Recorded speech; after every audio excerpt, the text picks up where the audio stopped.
2017 Toyota Camry review and farewell. Sex sells, they say. But so does the Toyota Camry, which still flies the flag for safe and smart choices. Here we say farewell to the Australian-made version in the shadow of an all-new model. You'll excuse us if we leave cliched references to cardigans by the wayside while publishing what might be our final review of the current generation Toyota Camry. Not only are such allusions lazy writing, they're also facetious.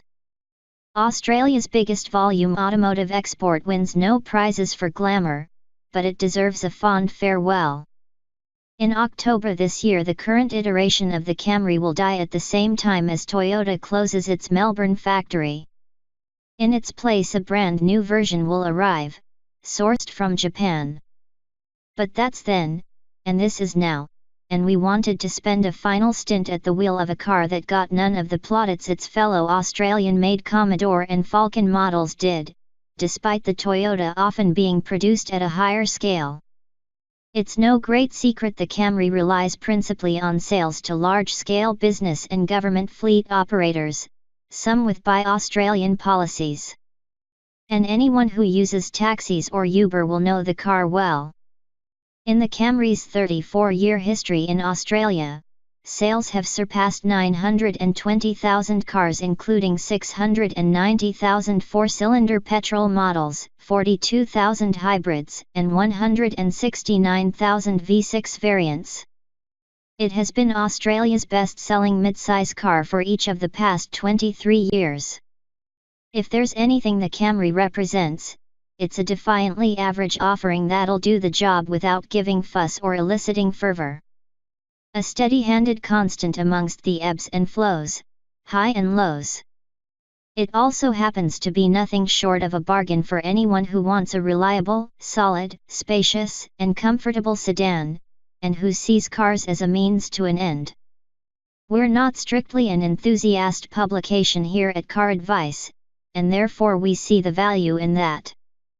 Here we're in the sporty Camry RZ, which you can pick up now for $29,990 drive away before haggling, thousands cheaper than more fashionable rivals like the Mazda 6. 0% finance too. And unlike the $3,000 cheaper Camry Altis, it doesn't look like a taxi. That's not much for a 4,850mm long sedan that'll comfortably seat 4 adults or 5 at a pinch, and a handful of travel cases in the 515-liter boot, more if you fold the back seats. A mid-range Honda Civic or Subaru Impreza doesn't do it as easily. We do wish there was a full-size, not temporary, 215/60 R15, spare wheel under the floor, though. The Camry RZ is the sporty one because you get black 18-inch alloy wheels, a firmer suspension tune, and some stickers that say RZ.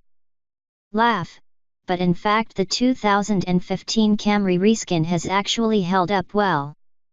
It's even handsome from some angles.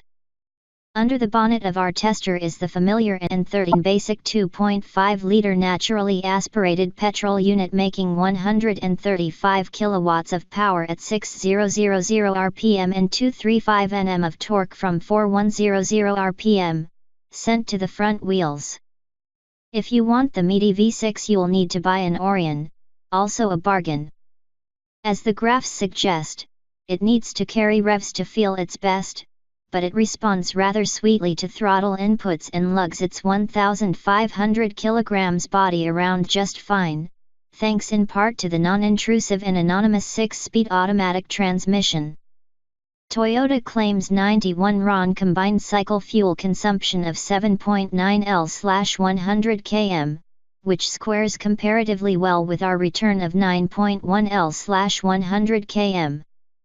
Other versions of the rack can also be had with a petrol-electric hybrid system to cut fuel use dramatically, of especial interest to those who shop using a calculator to work out cost-of-life figures. The Camry won't win any awards for dynamism. The suspension in this guise makes the body a touch fidgety over sharp inputs without really sharpening the body control and turn, and the rack and pinion steering has a touch too much low-speed resistance. However, it's generally a fairly quiet and comfortable place to be, with good damping at highway speeds, decent body stability and reassuringly safe, predictable turn-in. There's McPherson strut-type independent suspension all round.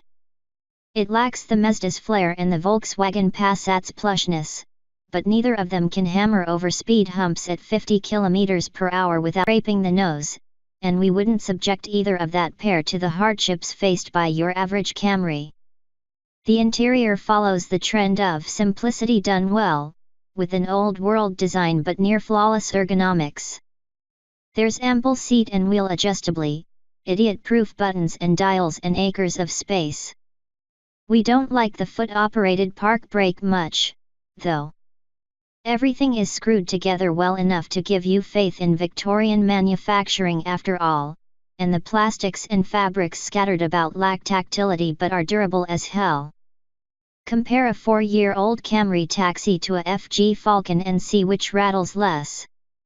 Standard features include 7 airbags, 2-zone climate control, dusk-sensing halogen headlights, a rear-view camera with all-round parking sensors, cruise control, DAB and digital radio, Bluetooth that repairs right away, and a touch screen with satellite navigation.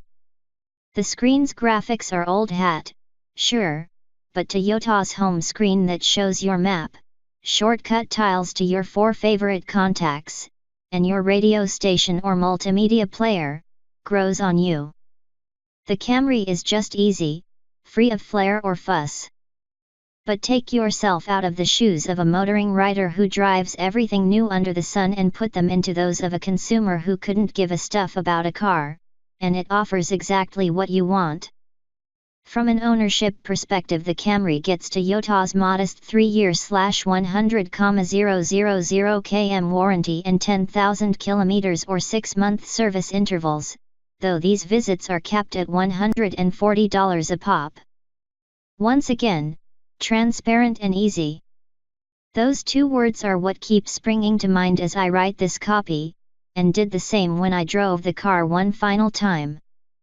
The VF2 V8 Commodores and the FGX Falcons got the glory, but at the end of the road for Australian manufacturing, there's another sort of pride here. It's pride that our country produced a car that has become a yardstick for a whole other segment, not because it's especially brilliant, but because it's essentially ubiquitous, and reassuringly acceptable at everything it does. For less than $30,000 on the road, it's an absolute steal if you want the maximum space for the least money. And while there's no sex appeal or true Aussie identity to be found, the faithful Camry is still a profound vehicle for a lot of very solid reasons.